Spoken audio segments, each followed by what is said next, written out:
11 practices in, and live scrimmage situation today in a number of things. And goal line, did normal downs, coming out, we did a third and a fourth down period, a little bit of kicking in there, which was a good start for us. Kind of shows the progress we've made up through 11 days. This next week we'll go on the field a Tuesday, a Thursday, a Friday, and then Saturday with what that showcase will be. The thing I want to get done this week is we'll have a normal in-season Thursday practice for us, which I want them to understand what that looks like before we get into the fall.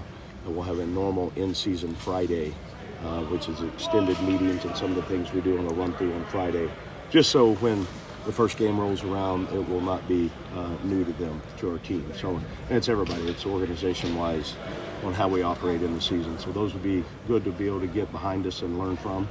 And then on Saturday, we'll have a combination of some practice, some scrimmage situations, just like we do in 11-on-11 during our normal practices. So it'll be a great day. It'll be an awesome opportunity for our fans to come out. Looks like it's going to be sunny and 65, so we need some of that around here, which would be nice to be in the stadium. And our guys have made a lot of progress, so excited about where we are and what we will do this next week to finish off spring practice. You think one side of the ball had an edge today, Barry? Yeah, without looking at video, just standing back looking, I thought defensively made a little more plays on the line of scrimmage.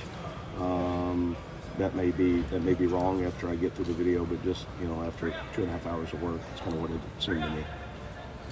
Do you have any update on the player that went down towards the beginning of practice? No, I mean I've done exactly what you've seen me do for the last 2 hours, and we'll get an full injury update as soon as I get off the field.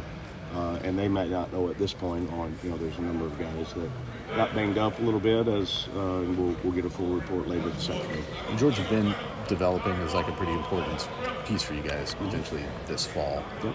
How is he factoring into what you thought this offense could be? Yeah, all of our tight ends are so important with what we're going to be able to do in the personnel packages and how we can put that together. George has certainly had a great camp. He's got great skill, can do a lot of things, and we're excited about the tight ends. In that room, I think Coach Henson and Coach Spurlock have done a great job coaching those guys. And it's got to be an advantage for us in the run game and then also in the throw game. They can be some mismatches for us. We've recruited well at that spot. Quarterback play, can you assess that? Did any quarterback stand out, or just overall, how you thought they played? Again, and I'm not trying to run from the question. It would be unfair for me to say right here after managing the practice without looking at play call matchup on how they executed to make a statement on that. I do think 4 guys have made a lot of progress through 11 days. And can we play winning football with any of that group right now? I don't know that. I think we're getting closer every single day to be game ready. This last week, Thursday, you said you're going to go through typical fall Friday run-through type thing. Saturday, obviously, the showcase. What do you need to get out of the other couple of days? Well, our non-practice days are almost as important as our practice days. The way that we make corrections, and work in the weight room, and then the way that we're trying to improve our roster as far as what they understand on just football IQ. So. It's a huge important week for us, and we've got plenty of time, but absolutely no time to waste. How has Evans Chuba grown since he's gotten here? I think understanding of the offense. I think he's been a little more patient and let some things come to him. And we're still, as they all are, it's a work in progress. But I think just a grasp of what he can do skill set wise, and I think it's a little bit unfair to all the quarterbacks in some of those situations that. Some of the quarterback run game, were they down, were they not down, could they break out, scramble, and make some things happen. You never can be right on, the defense is mad, it wasn't called a sack. The offense is mad, it was called a sack. So, all I know is I want those guys healthy when we start fall camp. So it's one way to try to do it. 11 practices in, right? Just give us a couple of things you've been pleased with. Couple of things you feel think need some work. Yeah, I love what the assistant coaches have done on teaching our team. I love the way that our players have attacked every single day and the willingness to be coached, allow us to try to teach and put schematically what our base stuff is together. I like the effort and the strain that the team has shown. think we've got an opportunity to continue to develop our physicalness, which we will need so much, but we're night and day better than where we were when we started in January in that regard. How important was it that Bennett stayed here through the spring, a guy who had been here with the previous regime, when you bring in 3 transfer quarterbacks, just to kind of give these guys a feel of what West Lafayette is, what Purdue football is? Well, I think all of the guys on the roster that decided to stay, that's their decision to make, and certainly excited Bennett did give us an opportunity, and I think we had the chance to talk to him about, we told him early and often, as I did everybody, if you stay, number one, it'll be the most rewarding athletic experience you were a part of, and number two, you'll get every opportunity in the world to go compete for a job, and that's held true for 11 practices with everybody on the roster and the way we practiced.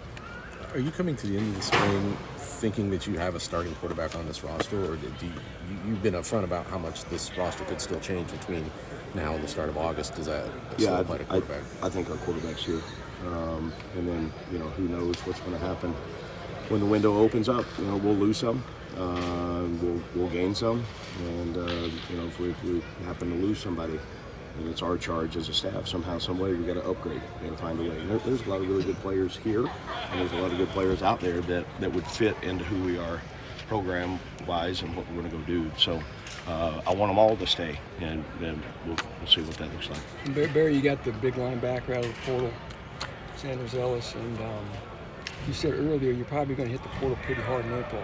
Is that still the case? We've still got open spots available.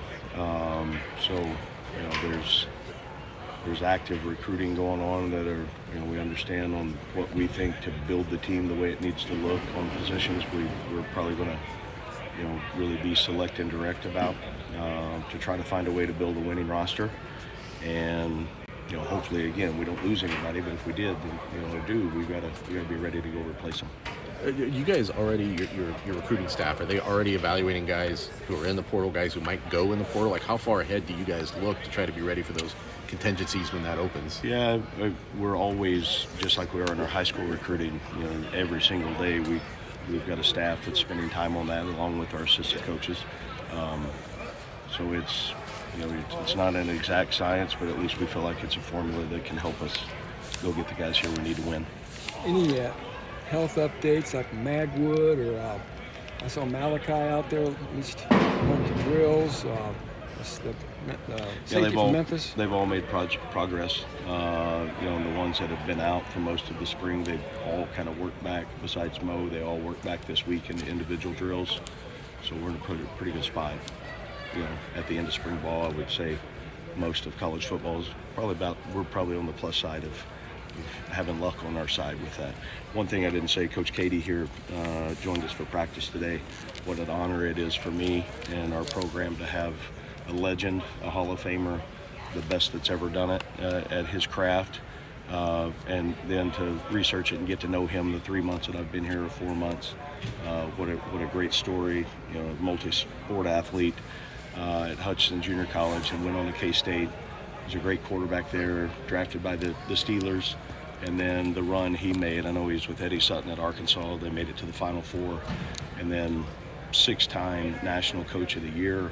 I'm going to leave out, I think he had a run of 18 tournaments here at Purdue, was on the Dream Team in 2000 as a coach, in every Hall of Fame you could be in, and to me, he exemplifies for what our program, the hard, smart, and tough. I remember watching Coach on the sideline. I was a Billy Tubbs and Oklahoma Sooners fan back in just because of where I grew up, and so I was in basketball watching it, and I always knew when Purdue was on how they were going to play. And then you fast forward years later, one of my closest friends is Conzo Martin. When I was at Missouri, he was there as well, so I've kept in touch with him, and what an honor to have Coach here with us today. How much do you ingrain yourself kind of right away? You've been at a lot of different places now in that community, and just kind of getting to know the background of the sports. Anytime you can I'm trying to find anybody that's had success. Shoot, he did it for 25 years here. Obviously he had a formula that worked, and so I love all sport and find a way to, what worked for him and how it worked, and I remember trying to think what year it was, them and Duke, and they had, What a classic game that was. I thought the officiating was awful, by the way. I don't remember how old I was, but I remember yelling at the TV for wrong. Would have been 94, I believe. 94, yeah. So I was, I guess, a senior in high school. So I remember that game very, very vividly. When you guys are recruiting in the portal, how do you go about figuring out whether a guy will be a good culture fit? Yeah, it's research. It's trying to find out. We've got a list of tough questions that we go through that anybody that's associated with the kid, either guardian or parent or high school coach or anybody that we can get in touch with, find out as much information as we can, and hopefully those guys that we've recruited before somewhere, somehow, and we didn't end up, either coach them or ended up in different spots. So try to get all the info we can. Coach, how beneficial is it to have a guy like Devin who's been here, a leader like that? He's seasoned. Just how pleased have you been with him? I think experience matters so much in every situation. Devin's done a great job on being steady in his approach. He's got an opportunity to leave here as one of the all-time. You look at statistical leaders. He's in the mix. So love his work ethic, and what a wonderful young man he is. Thanks. Anything else for Coach? Thanks, guys.